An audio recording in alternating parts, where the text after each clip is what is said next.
Hello, this is Dr. Ibrahim Weizfeld speaking here again and addressing some of the revolutionary history of Quebec. And I suppose we can call it not just a here and now session here, but here and then. Then is about 2015. And this one here, this picture, was at the first occasion of the students' general strike that took place in 2012. Now, the history of this is very important. The history is available in Québécois French, more so, but you should know about this. This is very important, especially for North America, especially for, like everywhere, because this was a successful student general strike, which stopped the increase in tuition fees taking place here in Quebec. Quebec is called a province here in the Confederation of Canada and was the original European settler colonial state in this region. And it was overtaken by the British Empire, which cast the French Québécois population into a caste of an underclass, even though they were the closest to the First Nations. And in fact, with the cutoff of immigration from France by the British Empire, by the British occupation, there were no French women or French prostitutes sent by the king as on the previous occasion to provide for wives of the voyageurs, those French men who went into the depths of the First Nations territories to trade with the First Nations, for furs, which were preferred in Europe. In exchange, they gave them provisions, etc. Not an equal exchange, an unequal exchange, but nonetheless an exchange. And so they became the Québécois. Québécois are who? Or who? They are the descendants of First Nations by virtue of the women who were from the First Nations in the first place, who interbred with the French voyageurs, the French men, who were basically a lower class people who didn't even have their own land. They weren't even peasants. They were lower than peasants. They were just traders. And they formed a new caste of people, which are descended from both the First Nations, Iroquois, Mohawk, Mi'kmaq, etc., and became a subject to the British Empire, became subjects of the king or queen of the not so great Britain.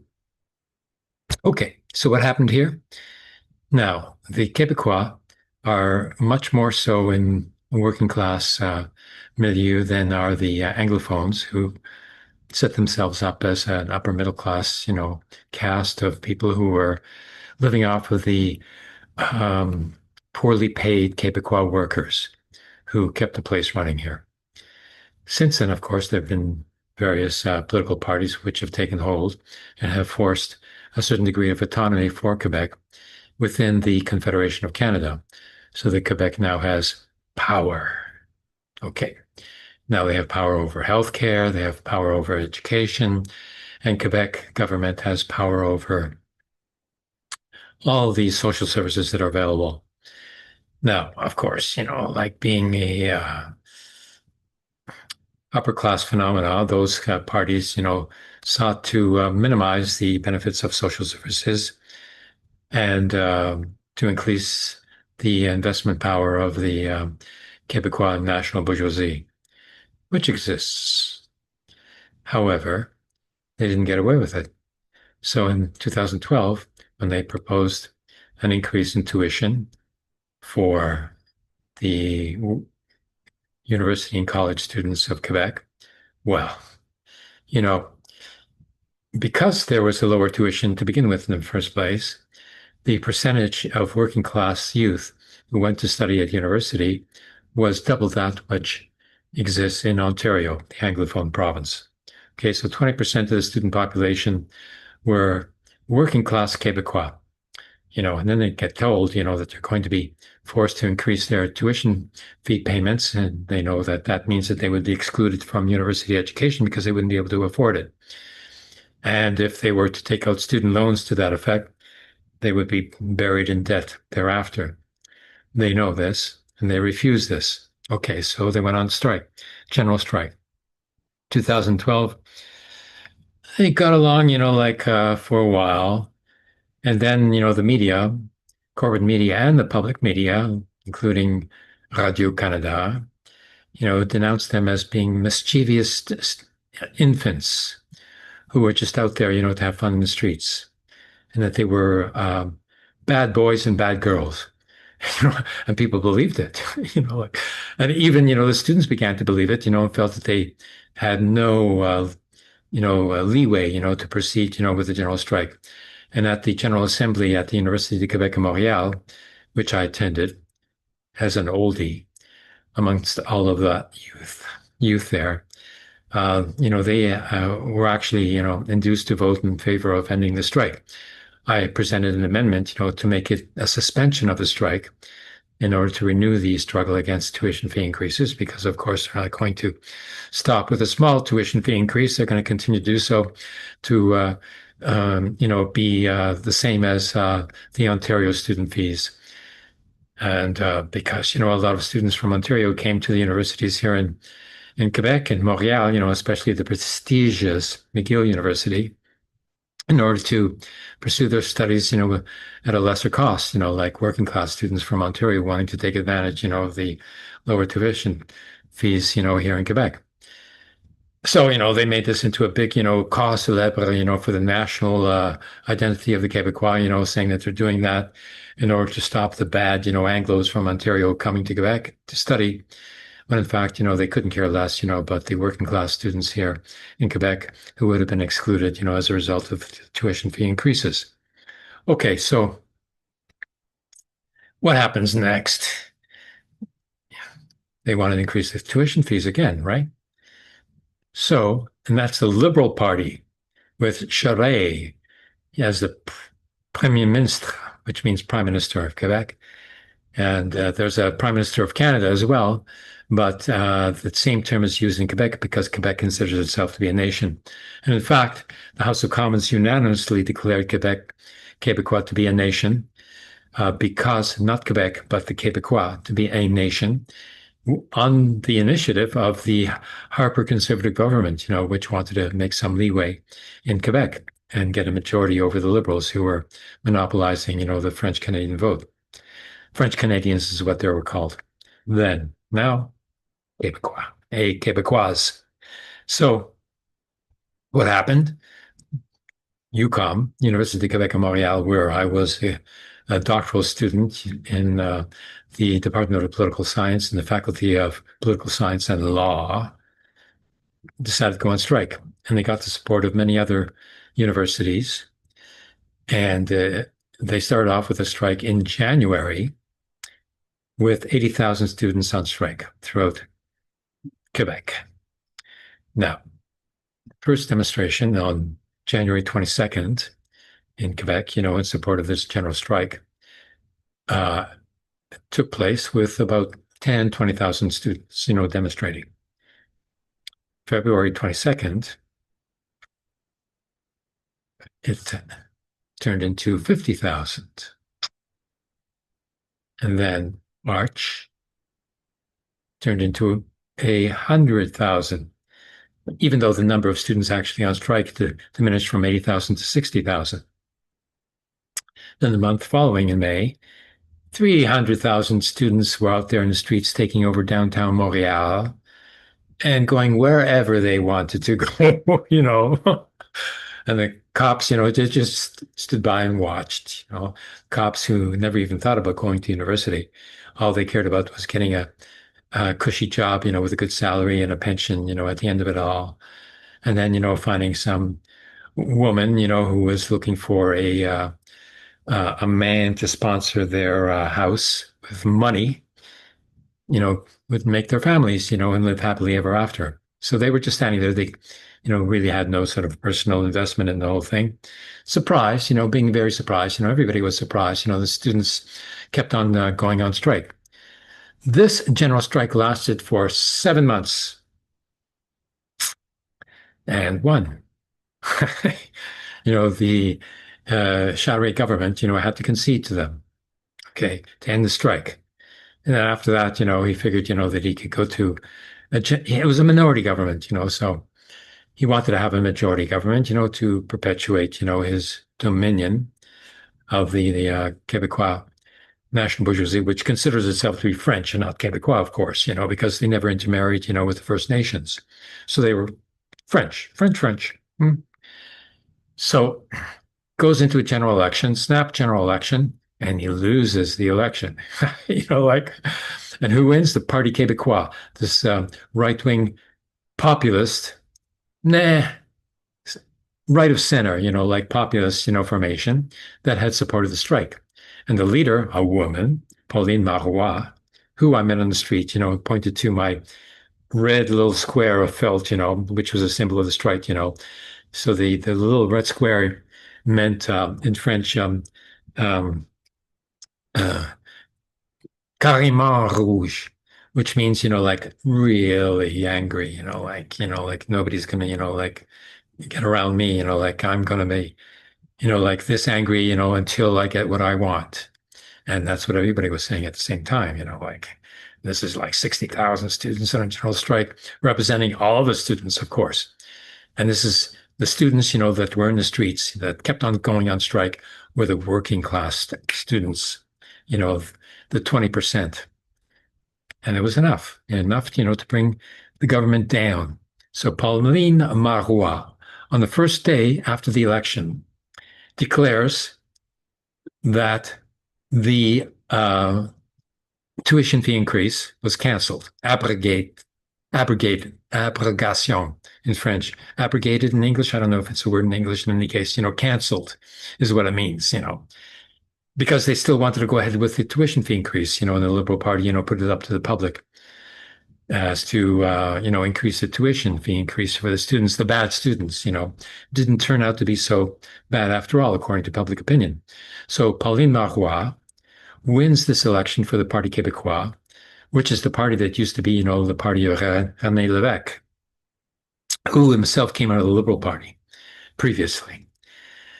And, like sponsored the referendum for the independence of Quebec. Well, not even the independence of Quebec at that time, like 1994, I think it was.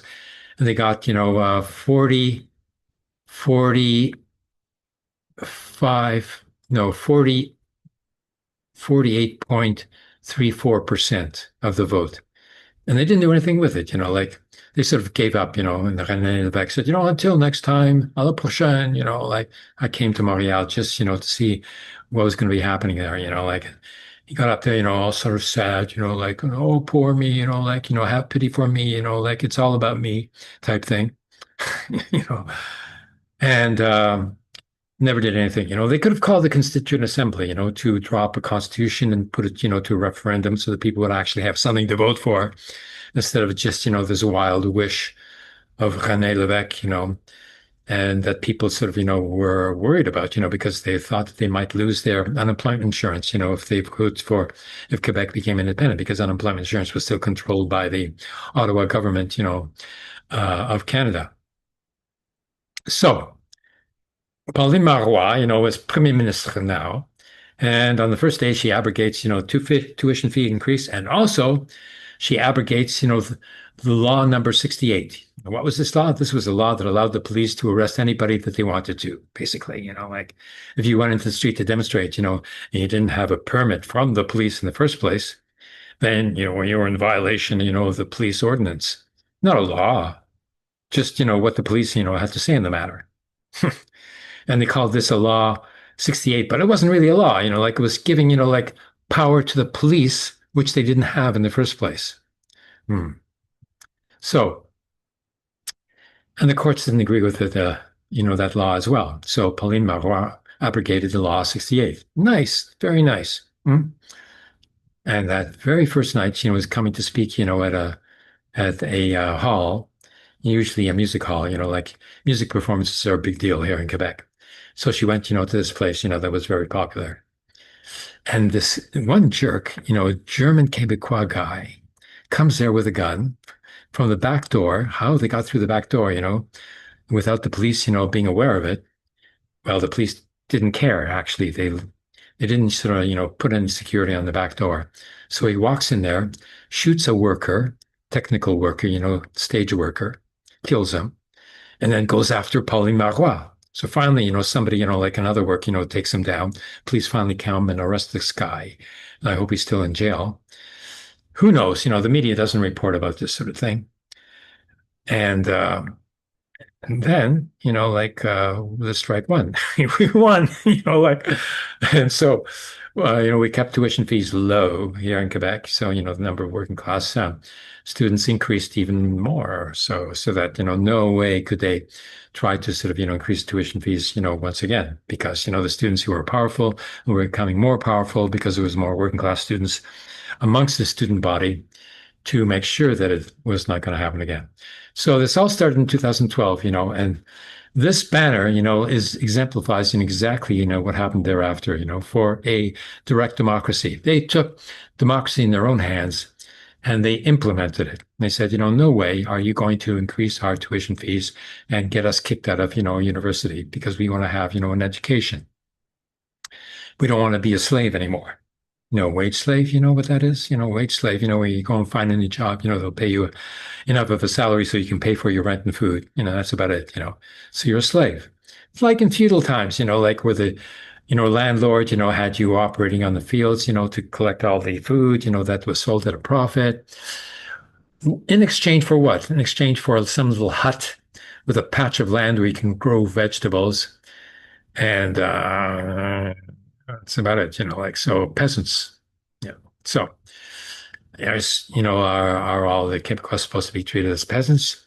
According to the Durham report, in the history of Canada, the Anglo-British, empire had this report on what to do with the Quebecois. And this guy Durham, said to the king, well, they should be carriers of water. No, cutters of wood and carriers of water.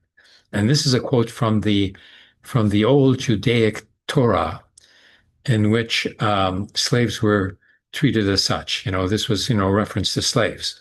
And he wanted to make slaves out of the Quebecois. This is the British, plan. Didn't work. So direct democracy, comes along here and wipes it away. And behind that says Révolution libertaire. Libertaire means anarchist, so there was calling for an anarchist revolution against the state. They're taking power in their own hands, and direct democracy. Direct democracy also refers to another political tendency called the Jamaria, which was the name of the direct democracy in Libya when Gaddafi was the president there. The only problem being that he became king as well after he tore up the constitution of the King Idris, that preceded him, and promised, to bring in a new constitution. Nonetheless, he never did. And so he failed in the revolutionary process of Libya. Nonetheless, it was called a revolution for direct democracy. And the Green Book, was a political manifesto published by Libya, which called for direct democracy. And the country was supposed to be ruled by these autonomous revolutionary committees, which were free to debate, and have their own opinions. There was no party line, like a communist party, in the old USSR.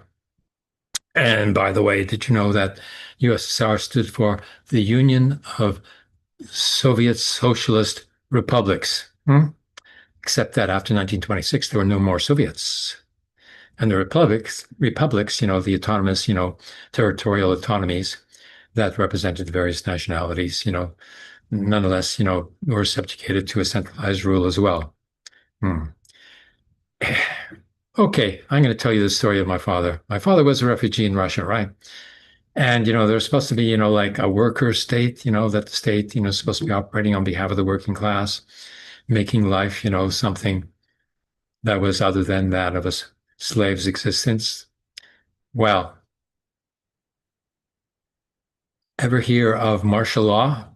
Martial law for the whole working class? Well, that's what they were operating under. Okay. Okay, it was a war, but like the workers already knew that they had to defend themselves, that they had to work hard, to defeat, the Nazi invasion of the Soviet Union, like no problem. They're not, idiots. They know when to defend themselves and know when to fight and know when to work.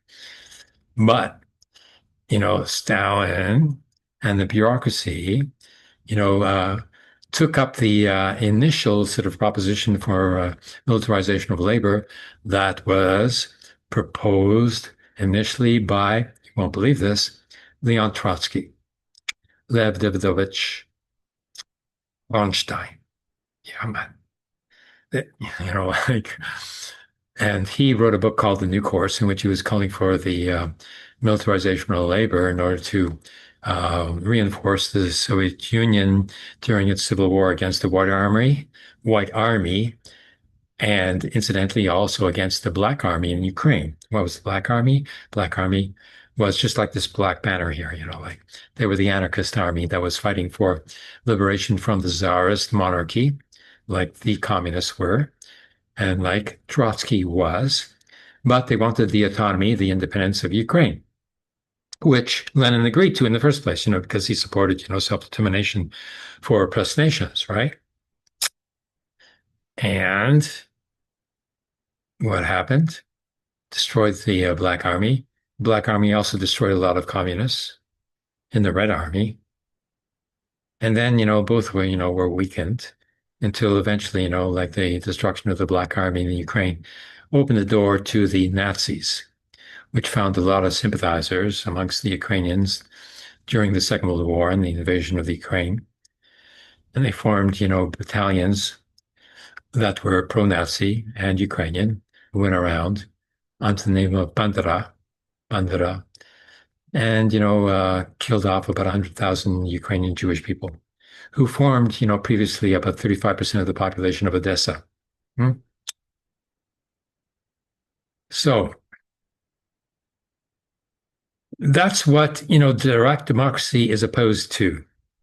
And that's why, the anarchist revolution, was a necessary sort of component of any sort of, a subsequent revolutionary movement, which rejected, a centralized communist party, which defeated its own revolution and became a counter-revolutionary force in the Soviet Union. So here we are in Quebec still, and we've won. So here we go. We will continue to do so.